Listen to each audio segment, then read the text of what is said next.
What's up, guys? We're here with Fit for a King. I'll have the band introduce themselves first, so here we go. I'm Ryan, I do vocals. I'm Jared, I play drums. I'm Tuck, I play bass and sing.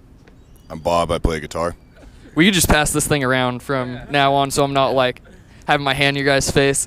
So you guys recently put out a new album called Slave to Nothing. I'm curious how you guys came up with the artwork for that and if there's any meaning behind it. The album Slave to Nothing is about kind of just breaking out of like the crutches we have in life, whether it's drinking or sex or drugs. And the artwork, we tried to signify that. Bob actually picked the artist for the artwork, and we loved the idea of somebody kind of like rising above their demons towards like a higher place. Cool. That kind of like goes into one of my other questions. The last couple times I've seen you guys have been with the Acacia Strain and Amir, and then with Attila, and they're kind of like opposite message of you guys. I'm kind of wondering how you guys keep getting picked up for like tours like that, and how just in general all of it goes. We love touring with bands of different beliefs and viewpoints because it's just a completely different crowd we get to play in front of. So it's really cool, and a lot of those bands are super nice. Like, it's rare that we meet a band that's super mean or jerks or anything. Yeah, kind of like just gives you like more people to be, like expose your music to and stuff. I'm sorry, which one of you guys was the guitarist again? Okay, this question is for you. One of the people that follows me wanted to know what it's like being in a band that only has one guitarist like that. So. It's it's cool. Basically, most bands, they have to deal with like buying double the amount of strings, buying twice the amount of equipment that we do, and so there's less money to be spent when there's only one person using.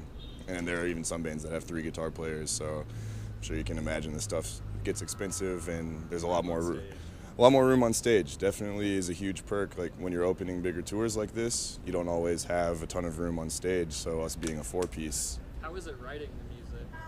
I feel like, I don't know if it's really much different other than I feel like a lot of bands, if you have 2 guitar players, they're splitting the record. So if you kind of do a 5 and 5 sort of thing, but I didn't really notice much of a change once, because regardless of if when we had 2 guitar players, whether I wrote 10 songs or 15 songs, we would still only use like 5 or 6 of them. So nothing really changes on my end because I'm still writing the same amount as I used to. So yeah, not a big change there, but the room on stage and the room in the van is definitely a huge perk. So yeah. And this one will go to Tuck. Your real name's actually Ryan, right? Yeah. Robert, so that's why it comes to be a bit of a quandary. Okay. Basically, can you just give like I feel like not that many people know like where you came from, and like can you just give some history and then like how it is now working with the band and being a part of Fit for a King? I grew up in upstate New York, and I've been playing in bands of this genre for just about 11 years now, and just never really got to do anything, never toured, never had that experience of making it a job. And I just had a buddy of mine from back home who we used to play in a band together, and he knew these guys, and he got us all talking. So we sent demos back and forth for about 2 months. And then they called me to come and do a tryout run after that. And that was like a 2.5-week headlining tour. And then I got to join, went to the studio and worked on the record with them. And, the music was pretty much, it was all done for the most part. I just got to write my parts. But yeah, it's weird. I mean, I never really expected it to happen. Never really thought I'd be able to do this like as a full-time thing, because I'm, getting older, and it's just kind of how it is. It's the life. But very happy to be here. Everyone's great, and we've enjoyed it. I can't say the same for them. I don't know necessarily, but Well, I think about having it, no, it's a definitely good addition. Yeah. It's nice having someone that wants this and is working hard, at their craft. So that's actually a lot harder to find than you would think.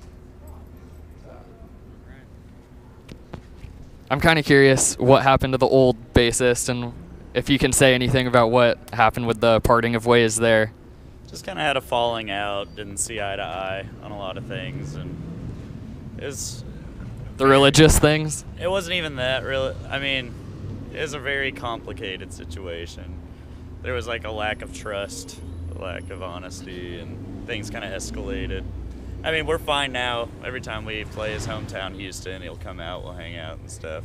So things are fine between us. There's no hard feelings either way. That's cool. So recently, Jake from August Burns Red got sick, right? And you got to go on stage and do a couple songs. I know you played Composure and The 11th Hour. How was that? That was insane. I've listened to them for a very long time, so to get to do those songs was just incredible. Yeah, I was gonna ask, like, did you already know the lyrics, or did you have to like touch up on them and go back and memorize them? I had to touch up on them a lot. I hope they're not listening. I hadn't listened to the August Burns Red in a few years before this tour. So I was like familiar kinda with like how the songs went, and then I just like studied like crazy before I got on stage. How much time did you have to prepare? Because that was like spot on the whole way through. They told us, they asked all the vocalists from the tour for help around 1 o'clock that day. Oh, like, so you had just a couple hours then? Yeah, we had like 6 hours total. And so I just sat there with lyrics and was writing notes and everything. And I put them on the riser in there just in case I had like a brain fart. But once I read like the first word, I could usually like refresh my memory and then rock out for the next part. Because I would say Composure is like for sure their most popular, probably crowd favorite song. Was that like a pretty big honor that they picked you to do that over like any of the other vocalists? I mean, I was surprised because they kind of asked, like, what songs do you want to do? And I was like, I would do as much of Messengers as possible. And they're like, okay, we'll do all the Messenger songs. So that was super crazy. It was awesome. I think that's my favorite album for sure. So when I saw that, like, you did all the songs from that, I was just so stoked to look those up. Just have a couple more. I'm kind of curious about when you guys got signed to Solid State, you re-released Descendants, right? Was that something, and any of you guys can answer this one, was that something that you guys like wanted to do, or something Solid State was pushing for more? It's 50-50. Go for it. Yeah, I don't think it was really our idea. We were unhappy with a lot of things in the original version of Descendants, and so when they brought up the idea to redo it, we kind of sat on it for a little bit because we were still making money off of that CD, and it wasn't. Obviously, when they don't own any of that, we're getting 100% of it. So we thought about it for a little bit, and we thought the best idea was to go ahead and re-record it and re-release it through them. And, it turns out I think we made a good decision with that. So. And we wanted people who maybe didn't know who we were, who didn't know who we were beforehand, to hear where we came from as a local band and all that. And it would be cool to re-release it and reintroduce people to it. Yeah.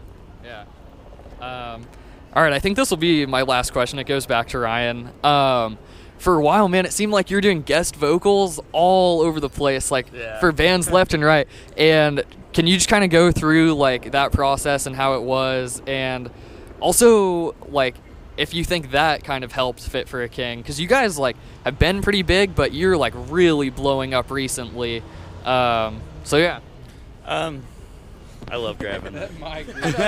It's so hard to like hand off. It's just like I should tape it up and make it more like. Just have a giant grip and then actually, just this little ball on top of it. Perfect idea. With the guest vocal thing, it's just cool to make. I like the idea of making myself available, like any solid band looking for guest vocalists. Because I remember when I was in like a local band, it was so hard to get a hold of anybody that was signed or anything. And I think it's a cool opportunity because a lot of the bands I do them for aren't even from America. So like one band was from South Africa, one was from Norway, one was from Iceland. So do you like go there to do the vocals? Oh, or do no. you send it over? I track them with this guy right here. And then I send just the raw vocals and then let them put it in their mix. And I mean, we collaborate a lot, lyrics and stuff, but I think it's cool like getting to do vocals with different bands from all over the world. Even if it reaches 10 people in Italy or something, it's 10 people that had never heard of our band before. Do you write your own lyrics, like, to be on their songs, or do they tell you what they want you to sing? Usually, I'll have them send what they want, and then I'll kind of, if it's cool, I'll be like, okay, I'll go with this, and then adjust things. If it needs adjusting, some I'll just say, I'm gonna rewrite this whole part. Yeah. So I guess the last question would just be, what are you guys like? Where are you going from now? Like, you're on the tour. What about like future albums or future tours, or just a break from it all? After this tour, we have a few months off, and we're gonna start writing new material. Already? Yeah. Well, it's a long process.